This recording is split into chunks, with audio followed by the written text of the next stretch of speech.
Hello and welcome back to my channel. If you are new here, my name is Layla and today we are doing a subscriber financial review. 3 things to start per usual. The first thing is that if you want a video created for you, just like this, it will be anonymous. You can share your financial situation and information with me at my email. My email is down in the description box. You'll also find a list of things that would be helpful for you to include in your email. Just note that I have quite a few of these piled up in my inbox, so it's going to take several weeks for me to get to yours if you submit one now. The second thing, on the other hand, I also offer one-on-one sessions, and I receive so many emails where I'm thinking, if we work together for a couple of months or a few months, I can give you better suggestions. So yeah, I absolutely have spots available. I have my website down below where you can see the packages that I offer. If you're thinking about submitting an email, but you are really looking for some help and some guidance with your current financial situation, definitely reach out to me so we can work together one-on-one. And then third thing is that if you're going to leave a comment on this video and providing any suggestions for this individual or feedback in general, just please be friendly. I do want this to be a community thing because oftentimes people in the comments are very helpful, but just please be friendly. Okay, I'm going to just hop into the email. Let me just say that I did receive this email over a month ago, so some of these numbers are probably not accurate now. She has probably paid down some of this debt, has increased her savings and such, but I'm just going to go through these numbers as if I had responded immediately. She said, for my financial information, first of all, debt. She has a student loan at $11,500, 6.08% interest rate. This is the only student loan I have for my graduate degree program. I didn't have any loans for my undergrad program. Minimum payment is $63. Actual monthly payment I contribute is $600. That's impressive. I'm so glad that you didn't have any loans from undergrad. And that's it from grad school. That is incredible. Balance transfer credit card debt, $8,500 at 0% interest. The interest rate is 0% until April 2025 as a welcome offer, and I plan on paying off this debt before the 0% interest offer ends. The debt was from a medical bill that wasn't covered by my insurance. Minimum payment $90. Actual monthly payment I contribute $455. That is interesting right there. We're going to talk about that, but you should not be putting extra to that in addition to putting extra to your student loan, and I'll explain that in a bit. Next is her income. So she has a full-time job and her take-home pay is about $6,000 each month. Then she included her monthly expenses or her budget, and I'm going to pop this up on the screen. And as I was going through all of this, I was like, why, what do you do, So don't be quick to assume or quick to judge just because she's going to talk about she's going to explain some of this. But you'll see on here that she's putting money to her mom's high yield savings account. She's paying the phone bill for her and her mom. Roth IRA is good. She is contributing a little bit to rent. She's paying for her mom's life insurance policy. Looks like she's paying all the utility bills, investing quite a bit, putting some to an emergency fund. I think she has 2 separate high yield savings accounts. She's putting some money to a 529. She has a high yield savings account that she contributes for her sibling. So yeah, when I first saw this, I was like, what the heck is going on? Like, why are you doing that? But she does explain that. I'll talk about this a little bit when I actually get to the spreadsheet, because there's some things that I would question. Like if we were talking together one-on-one, I'd be like, why not do this instead of that type of thing? But yeah, I'll explain more of my thoughts as I go through this. $350 on self-care, I think that's fine. You'll see everything added up together, subtracted from her expenses, and like she's doing pretty well with her expenses. She doesn't have a car payment since I work remotely and share a car with my mom. The car is fully paid off already. That is great. Current savings, like I said, this is probably a little bit higher now that it's been over a month. $6,200 in a high yield savings account, $22,000 in Roth IRA, $6,300 in taxable brokerage. She has some money in her siblings' high yield savings account, and then a separate emergency fund high yield savings account with over $8,000. I'm curious as to why you have 2 separate high yield savings accounts. That's fine, but like, what is the other savings for? I guess would be my question. Like the first $6,200, is that just like for something in the future, or can that be emergency fund as well? She does have a 529 plan, and she mentioned that that's for herself. So she's saving for going to nursing school, over $3,000 there. If y'all have any feedback on that, that would be great. I don't have too much experience with 529s. That is typically people who are contributing are oftentimes parents. So they're putting money to a 529 to save for their children's education, but she's doing it for herself. So I'm curious if I did look into this, and it is a tax advantaged account. So that would be like a great benefit for her. But those of you who have used it, would you say that it's better to use a 529 or just put money into like a brokerage account or high yield savings account? And then $800 in her mom's high yield savings account. For my expenses, I cover mine and most of our household. The only thing I don't contribute toward is my mom's car insurance payments and the remaining rent. My mom's job covers all of our health insurance benefits, so we don't have monthly deductions / payments, which I'm grateful for. My situation and my personal finance goals / questions. I'm currently working in an allied health career field and am 24 years old. I live at home with my mom and sibling and contribute toward their savings / rent as well as mine. I live in a very high cost of living area on the West Coast. I only just started earning my take-home income, $6,000 per month, very recently after graduating from my grad program, so my budget is fairly new. So I'm just trying my best to figure this out on my own. I grew up in an immigrant family and am first generation, first to graduate, so I learned a lot of my personal finance information from online forums, YouTubers, and by self-teaching via reading books on investing. I just wanted to call out here that is amazing. Like, looking at this, you're 24 years old and you have, she's going to talk more about her Roth IRA, but she has $22,000 in her Roth IRA. That's what I have in my Roth IRA, and I'm 30 years old. So for you to be there at 24, you are doing amazing. You have a ton of money saved up in your savings account.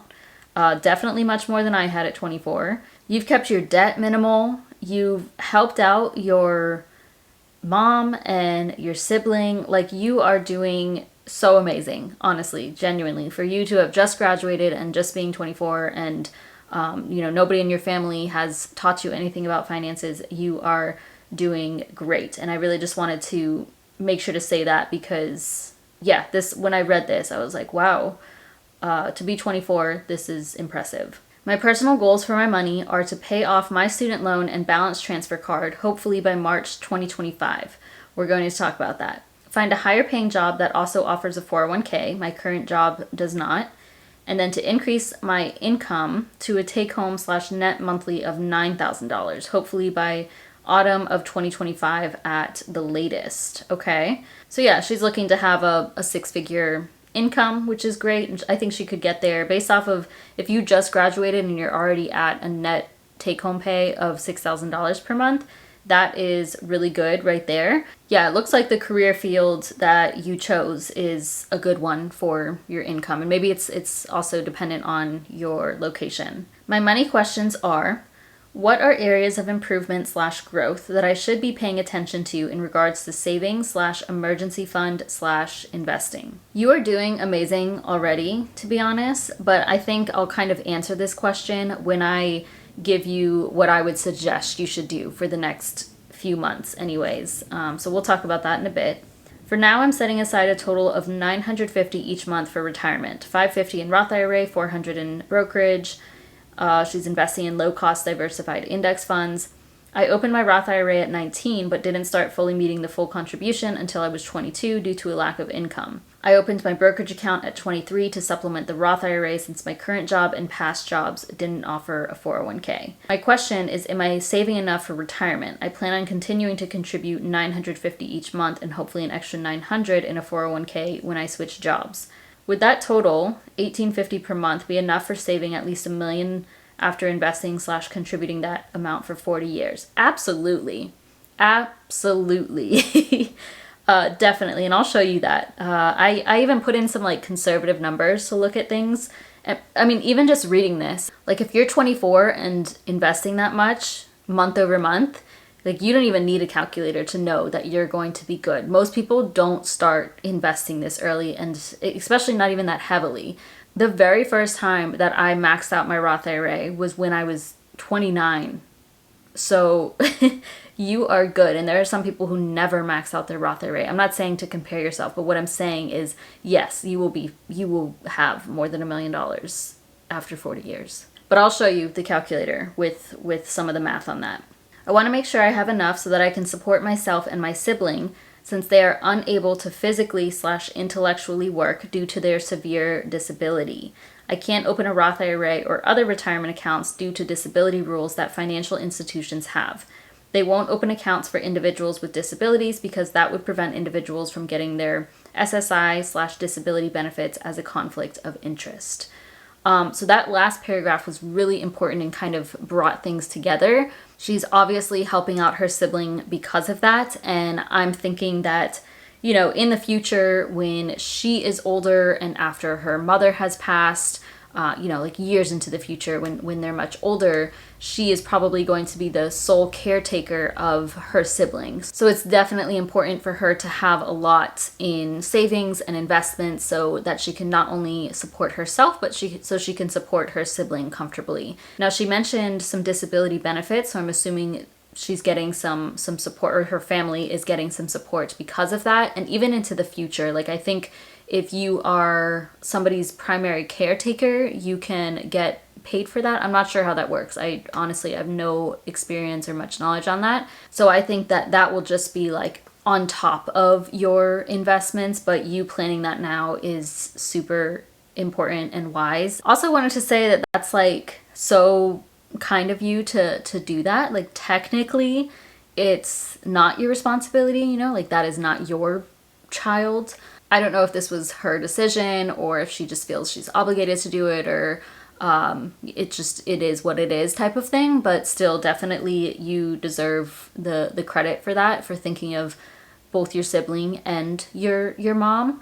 This may also be a cultural thing too. So I know that, like, for myself personally, when I was reading all of this stuff and seeing like mom come up multiple times, I was like, no, like, we need to stop that. You need to focus on yourself. It's possible that that could still be applicable for this situation. I would definitely want to hear more about it and like the whole dynamic around that, because you know how they say if you're on an airplane and the masks come down, you put on yours first before helping anybody else, because if you don't have oxygen for yourself, then you're useless. You can't help anybody else. Like, personally, that's not something I would be comfortable with. Like, I believe that most people need to focus on their money and their future, because one, you didn't ask to be born, and two, if you're not okay in the future, like, you can't be supporting somebody else if you can't even support yourself, you know, the same concept here. So you just have to be careful with that. But I know that this can be a cultural thing, and I'm just not going to get into it too much because I don't know the full story or the full reasoning behind it. But definitely very admirable of this individual to be doing that. But I'm actually very excited about this one. So let's hop to my spreadsheets. All right, here we are on my debt snowball / avalanche tracker. This is available for purchase on my Etsy shop that is linked down below. I did plug in her only two debts. So her student loan of $11,500 has a pretty high interest rate, 6.08%. Minimum payment is $63. I just put in the minimum payments for now.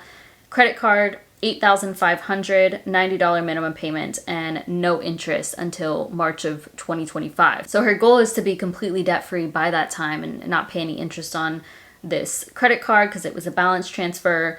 But you can make much quicker progress on this. So I'm excited to share that with you. But first, if you don't make any extra payments, which I know she is going to make extra payments either way.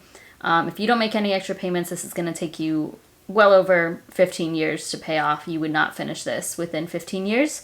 And obviously she would pay a ton of money in interest, especially once that credit card were to get the interest on it again. But that is not going to happen. She will pay it down much faster. And we're first going to talk about the expenses that she sent to me. So this is the original list of expenses. I did reorganize them a little bit. So I put like her rent at the top and the utilities and stuff. The phone bill she is paying for herself and her mom. You can probably get that lower. You can switch to Mint Mobile. That's always linked down below. But yeah, nothing really stands out as super problematic here. It was just really surprising to see all of the money going to things outside of her. So really, you know, like these three here. Anything with her mom basically and her siblings, I was just very surprised to see that, but everything else was going to herself, including the student loan. She said she was doing $600 to that instead of just the minimum payment, and then $455 to the credit card instead of just the minimum payment. I actually don't recommend that. You should focus on just one debt at a time while making the minimum on the other, and we're gonna go over that. She said her income, take-home income, is $6,000. Her expenses total up to $5,498, and she has about $500 left over to spare each month, assuming she is spending just like this. And honestly, overall, this doesn't look too bad to me. Like, she is putting a lot to her debt, investing a lot. If, you know, helping out your mom and your sibling is a requirement, then you are definitely doing that. One thing, I know I said I wouldn't talk about this too much, but one thing I was thinking about with like your mom's life insurance and your mom's high yield savings account, like, could you, I'm just curious what you're saving here for. Like, is this, does she know that you're saving for her, or is this like just to help her out? Or, you know, I guess I would just be curious what that's about, and why you're paying for her life insurance. Because what I would say, like, if this was my situation, I would want some boundaries. Like, your sibling is one thing, that makes sense. Like, if your sibling has a disability and they're not able to support themselves, I understand that you want to help out with that. But when it comes to saving for your mom or your mom's life insurance, could you instead bundle that into what you pay her for rent? So maybe increase what you pay for rent to like $600 to cover these things, and she can pay for those on her own, set up her own savings. Yeah, I just think putting boundaries in place for things like this can be very important, especially when it comes to finances. So just something to consider. It's just something I'm not clear on, of course. So if there's a reason for this, then maybe it's not the best idea. But the way that I would see it is like, instead of you paying for those things or saving for your mom, have her open a high yield savings account, saving on her own, and maybe you can contribute more to rent or other things. But you're paying for like utilities, rental insurance, all of these things, liability insurance. So yeah. Now what I'm going to suggest for her, this is the exciting part. So I made a spreadsheet based off of how I think she should handle things over the next few months. The couple of things in orange are the areas I just talked about. I'm just leaving that on there though. I didn't change those numbers, but maybe if things move around, it would that amount would go to your rent instead, or whatever else you may pay for. But the things in yellow, I did change the numbers. Now, like I said before, I don't like that you are putting extra to your student loans and to your credit card, because with that method, it's not really following a method. You're just putting extra. And yes, you're going to make progress, but you'll actually be able to make faster progress if you focus on one at a time, and it will save you money on interest as well. And you'll definitely be able to pay off the credit card before any interest hits. And you can see here that what I have you doing is actually really focusing on your student loans. So instead of the $63 minimum payment or the $600 that you're putting to your student loans, you are going to focus basically all of your leftover cash on your student loans until they're paid off. And then once the student loan debt is paid off, you would move on to the credit card. I don't have that shown here, but you'll see it in the avalanche, which I'll go to in just a minute. Something else that I changed here is your savings. You have enough savings right now. So I want you to stop saving until you're debt free, because I'll show you it's going to be really, really quick if you do this. So stop saving right now. What you have is enough. So I put your high yield savings, both of your high yield savings accounts at 0. Every month you're not going to be putting anything extra to it. And I also think you should stop putting money to your brokerage account until you are debt free. Your Roth IRA is fine. Definitely keep maxing that out while you can. If you get a new job and it comes with 401k, feel free to contribute to that or up to the match, but stop the brokerage until you are debt free. I even left your 529 account on here, because if that's helping with your taxes or anything that kind of like makes up for the 401k, That will be temporary anyway because you're gonna eventually go to school and won't have to keep contributing to that. But the focus first is going to be paying down your debt. And the reason I really want you to focus on that is because you can do it so fast, faster than most people. You have $20,000 of debt, which is quite a bit of money, but you're in a unique situation where despite paying for not only yourself, but your mom and your sibling, you don't have that much in expenses compared to your income. So your income is pretty solid. And this number here is your $63 minimum payment plus $3,000 extra to your debt. So we're going to go ahead and plug that into the spreadsheet and see what this means for your debt. So if this is the same thing, just your two debts with the minimum payments listed. If we put $3,000 each month, I know this is October, this may start in November, and that's fine. All right, do y'all see that? I'll see that. April 2024. So you would pay off your student loan in a few months. You'd be done by January 2024, maybe February if you start next month. And then soon after that, by April 2024, you would snowball that $63 minimum payment into your credit card, plus the $3,000 of extra, plus the $90 minimum payment for the credit card, and you would be done completely by April 2024. And that is crazy. This is why I was so excited, because I was like, oh my goodness, you are putting a lot of money in a lot of places. And if you just back things up a little bit, I know a lot of people are very uncomfortable with not putting anything to their emergency savings, but you have a solid amount already. You can still invest your money, but you're going to be debt free in 7 months, potentially faster. Worst case scenario, if you follow this path, maybe you don't start in October, you start in November, it's going to be May 2024. Like, that's incredible. And then after that, you can focus on investing. So I did make a breakdown of that, of course. You can see I did this updated through April 2024, and then this one is for when you're debt free. This would be May 2024 or sooner than that, maybe a little bit after that. I did keep your income still at $6,000. It could go up, and eventually it will go up, but that's too far into the future to predict. I did remove the student loan. I did remove the credit card, and I kept everything else on here, but I didn't really fill in numbers. I just highlighted in green, like you have options for all of this. Roth IRA, in order to max it out within the 12 months, you would have to put a little bit more. You're maxing out anyway, like what it takes. And each year that limit may increase. Well, like 2024 is probably a $7,000 contribution limit, and then a couple years later it could be $7,500 and so on and so forth. So you'd have to adjust accordingly, but you literally would have over $3,000 to put toward your 401k when that comes around, your savings, your sibling savings, whatever the case may be with your family, your brokerage account. Like, you are good. You are investing enough. You will be debt free. Yeah, this is beautiful. One thing I want to call out is that you mentioned that you're on your mom's insurance. I don't know if this has changed recently. I feel like I saw something where this did. But if I recall correctly, you can't stay on your parents' insurance after 26. Please correct me if I'm wrong. I probably should just search that, but I'm not going to.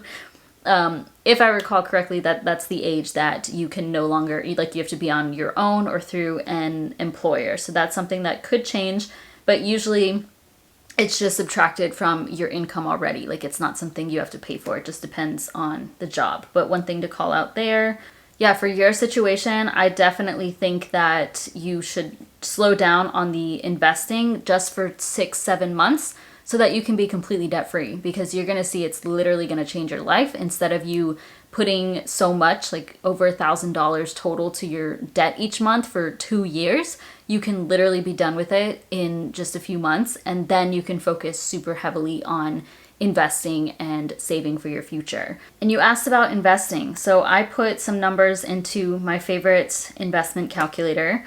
This is the starting amount that you gave to me. You said you had $22,000 in your Roth IRA and then some in a brokerage. So I basically rounded up to $29,000.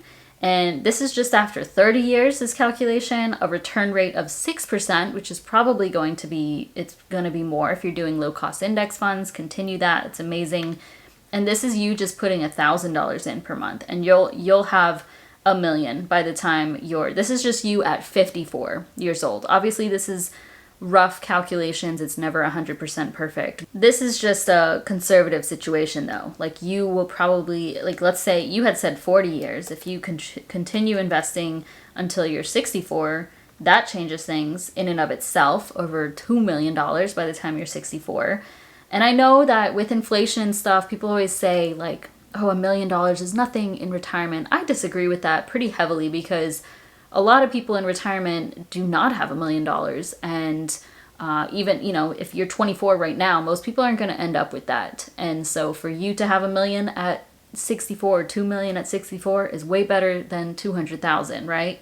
And if we change some numbers around, like let's say this even goes up to 7%, over $3 million, if you start investing $2,000 per month, $5.6 million, you see what I mean? Like you are fine. Even with the very conservative numbers, $1,000 per month, like you will get there. You are doing amazing. Yeah, I thought this one was so exciting, because just being able to be debt-free in a few months is pretty rare for most people. So when I saw that, I was like, oh, yes, please. I hope she does this, pays off all her debt, and then she's gonna feel so amazing after that. And you'll just have so many more options. And speaking for myself, like experience with being debt-free, it's just opened up so many different, like I can put my money where I want it to, So by freeing up those payments to your debt even faster, you're going to like explode your investments, and it's going to feel really awesome.